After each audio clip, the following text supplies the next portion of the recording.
today, we will be checking out kung sulit ba talaga para sa mga students, para sa mga casual gamers, para sa mga naghahanap ng second screen sa kanilang research, sa kanilang assignment, study, ang Google Meet, Zoom calls, at syempre pa sa mga mahilig mag-movie marathon and K-dramas. I think para sa inyo to, ang Honor X9A. Let's go! At ayun na nga, open na natin dahil nawala yung audio ko during this record, but we have the package that includes the keyboard and ang ganda niya. Really looking premium. After that, ito naman yung unbox natin, yung mismong unit natin. Inside the box, nandun lang rin naman yung pinaka-unit niya.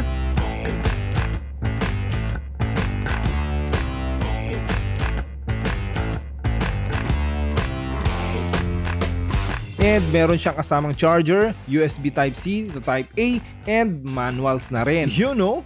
At ayun na nga no, Tendera-den, ang ganda. So yun nga, ang pinadala kasi sa atin meron ng Bluetooth keyboard. So syempre para sa akin, ang ganda ng design, ang nipis lang. Kasing nipis lang nga to ng cutter eh. Diba, hindi naman nagkakalayo. So ang nipis na talaga niya, and Honor went for a clean matte surface sa likod, kaso yung kanyang display is glossy. So tuloy na re-receive niya yung mga fingerprints ko. Pwede naman natin yan lagyan ng tempered glass para hindi dumidikit yung ating fingerprint dito sa screen. But nevertheless, looks premium, metallic body, tapos yung isang camera niya sa likod is maganda yung design, easy to grip din, and syempre hindi siya mabigat. Kala ko yung ganito kalaki is mahirap dalhin, pero hindi siya awkward i-grip kahit hindi naman ganun kalaki yung palad. Okay to para hindi ka mabigatan sa bag mo or kung lagi mo siyang need dalhin. So overall, ang tingin ko sa kanya is mukha siyang mamahalin naman, hindi siya mukhang mumurahin na usual na makikita mo lang kung saan.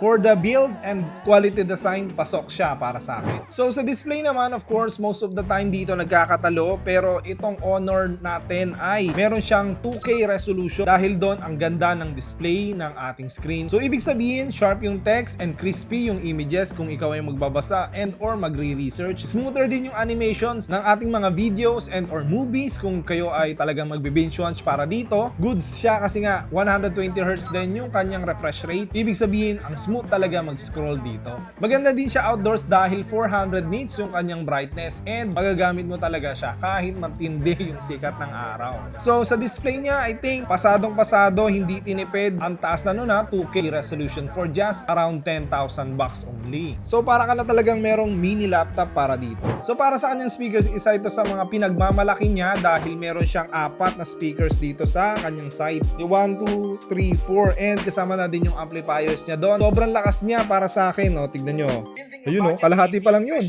Beginners. By the way, kung gusto mo namang bumili mga parang speaker, parang speaker na rin talaga. Makatipid ng oras, gusto mo plug and play na lang talaga, pwede naman yun. Kung gusto niyo mag-party, kung gusto niyo mas malakas yung movie na pinapanood nyo, Ikaw ba nagdidesisyon dito? Hindi lang po maso. Oh. ayos talaga to. So para sa akin, hindi naman siya basag, pero of course, problema doon, pero gusto dahil mo 200 na siya, matuto pa ng tips and tricks at iba pang hacks sa ayan. pagbuo ng yung I think 80% or sabi kasi, para hindi mo sorry, ang lakas. pag-aaralan Kaya nito yung up to 200% na loud volume. Malakas na rin naman talaga. Tulad nito, nahingay na nga ako dito sa aking studio. So yun lang naman, bukod sa clear yung kanyang speakers, and meron din siyang AI voice enhancement para mas maganda yung dating ng inyong boses kung kayo ay nakipag-Zoom calls or Google Meet sa kabilang side of the internet. Para naman sa ating camera,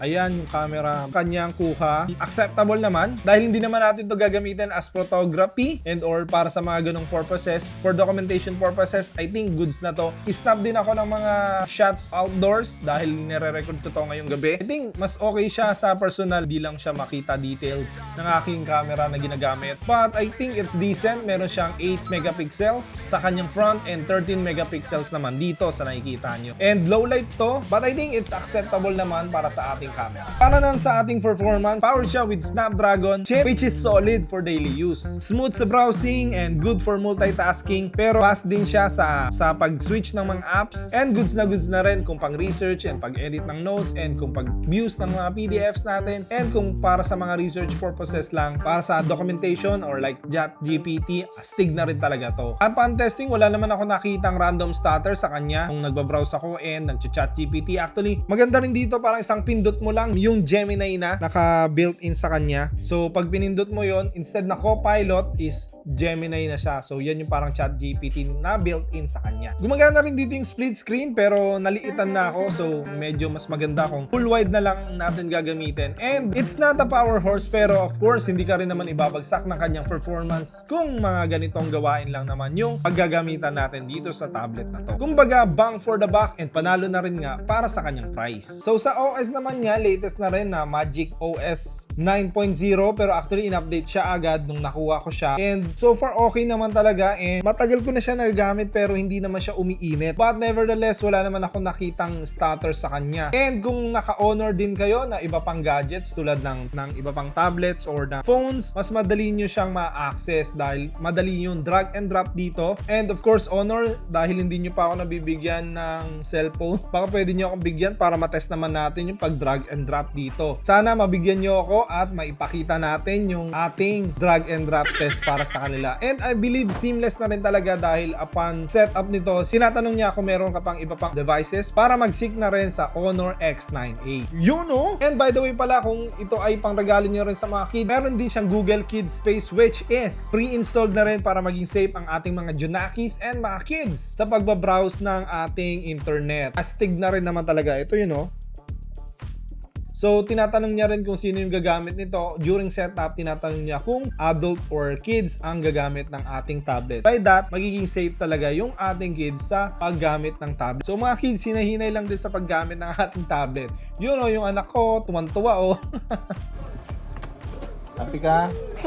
Para naman sa battery life and charging, kasama niya nga is yung 35 watts na charger. Meron na rin siyang USB-C. Mukhang heavy duty naman, hindi yung katulad ng mga pipitsugin lang na cord. So in real world scenario, tumatagal siya ng 1 or 2 days with regular use. Pero on standby, on paper, nasa 70 days siya. So I think 1 or 2 days is enough na for this kind of gadget. So mabilis lang din naman siya mag-charge. 1.5 to 2 hours is full charge na agad siya. Perfecto kung ikaw ay student at gagamitin mo sa school for Google Meet and for online class. Kung dadalhin mo nga sa labas is sure ka na hindi siya basta-basta agad malulobat. So sa productivity and school use naman, I think dito siya mas nag-shine, research purposes, and kung alam mo yon, kung gusto mo ng tutorial sa YouTube, so meron ka ng tutorial on the side and or research habang ginagawa mo talaga siya dito sa iyong main computer or laptop. For this, also meron na siyang pre-installed na WPS Office. Para sa mga hindi pa nakakalam, pwede yung siyang alternative sa Microsoft Document. Para sa experience ko naman mag-type, I think goods naman siya para sa akin since maliit lang rin naman yung kamay ko. Overall, satisfying yung kanyang mga keys. Actually, ganito nga yung gusto kong keyboard. Hindi ko gusto yung mechanical keyboard. Gusto ko yung laptop keys.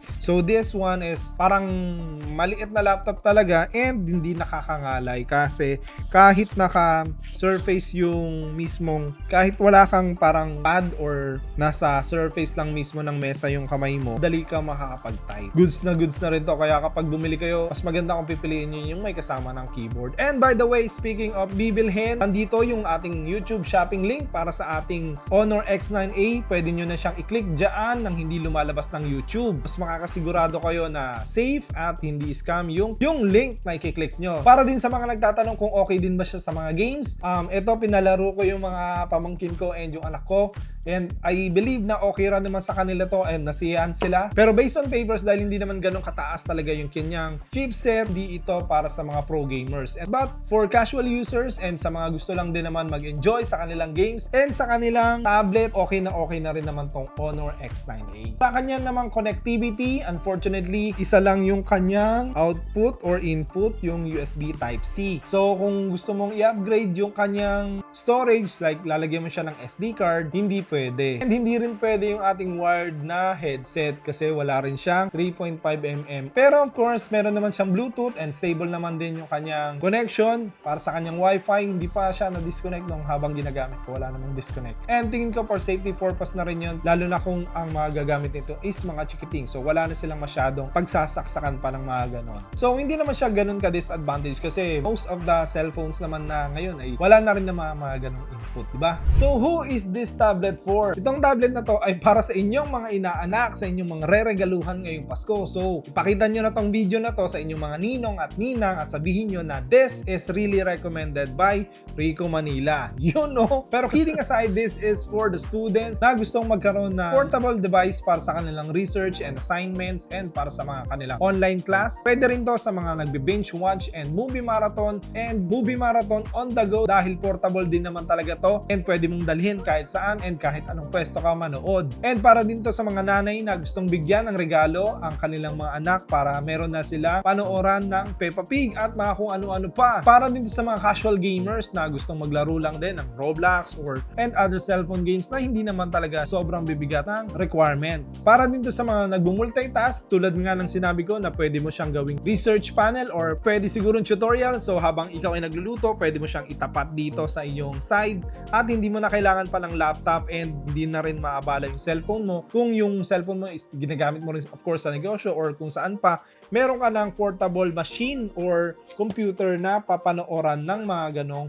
tutorial. Madali lang gamitin and madali lang makapag-YouTube and or makapag-consume ng mga social media content. So kung kailangan mo ng screen para sa mga ganitong purpose, Honor X9A is a really good display na you can check and hindi nabubutas ang ating bulsa. Para din naman sa magtatanong kung pwede na rin ba to for work from home setup or para makapag-apply ng online job, I'm leaning on the side of saying no. Oo nga, pwede na rin siyang computer pero hindi ka talaga magiging komportable kung ito yung gamit mong work from home. But nevertheless, pwedeng pang research and or panggawa ng mga document. Pwede na rin i-connect sa Bluetooth printer kung gusto mong mag-print na rin agad. And for the price nga is sulit na siya para sa number 1, 11.5 na big screen para sa akin. Number 2, sa kanyang display na sobrang linaw. Mukhang mamahalin at hindi sasakit yung inyong mga mata dahil meron na rin siyang eye care and 100% yung sRGB niya. Ibig sabihin, mas accurate yung kulay na makikita natin dun sa screen. And bukod doon, ang smooth pa ng scroll niya. So okay na rin talaga. Tapos, samahan mo pa ng magandang speakers. Pasok na pasok talaga. So long battery life plus durable metal body. This is one of the best bang for the buck gadget na pwede mong mabili